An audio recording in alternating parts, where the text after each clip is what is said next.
The NFL season started with a bang on Thursday night with Peyton Manning passing for 7 touchdowns against for the Denver Broncos against the Baltimore Ravens.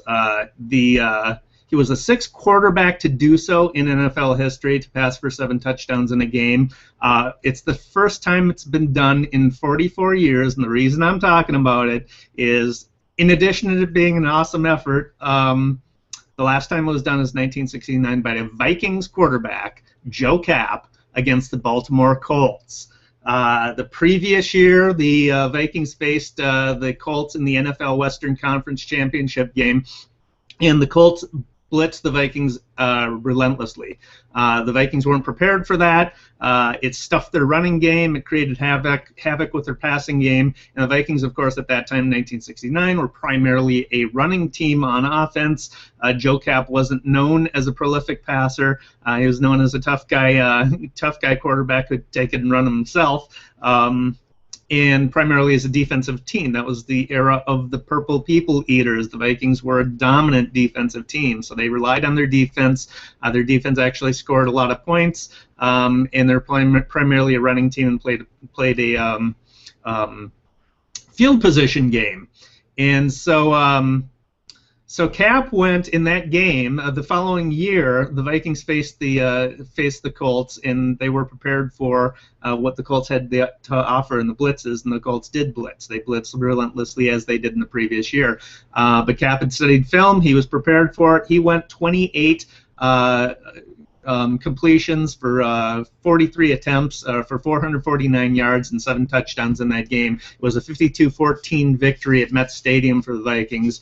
Strib article by Kent Youngblood had a Kapp quote asking about Peyton Manning passing his record or joining him in the 7 touchdown list, and Kapp said the word pass was a 4-letter word for Bud, meaning Bud Grant, the head coach of the Vikings at the time. For Bud, it was 4 words. Keep it on the ground. No, wait, that's 5 words. But if you threw a pass, it was dangerous, and not because it might get intercepted, but because Bud would get mad.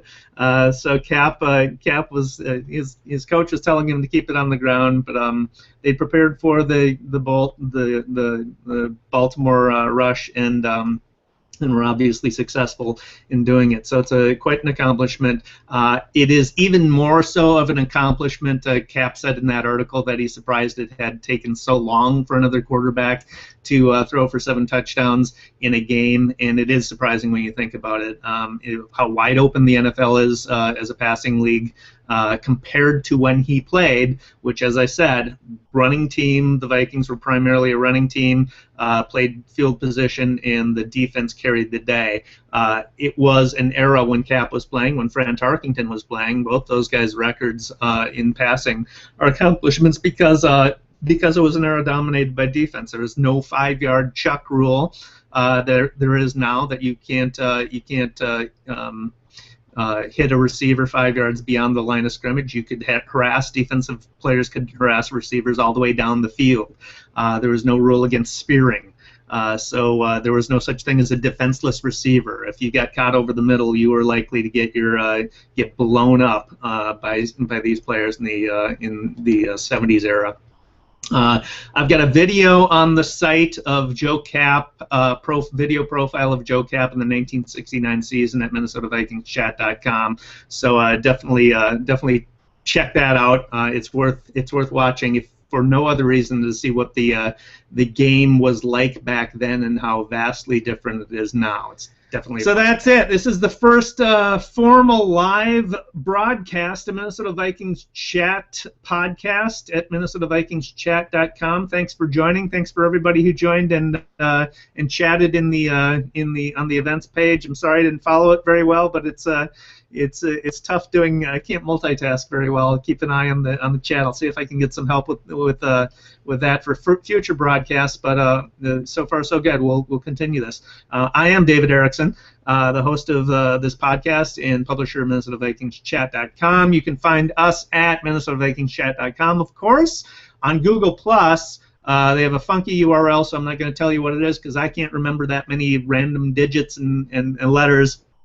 But you can get to it by going to minnesotavikingschat.com/Google+, and that'll redirect you to the Google Plus page. Scott Damery says the Vikings 38, Lions 24. Nicely done, Scott.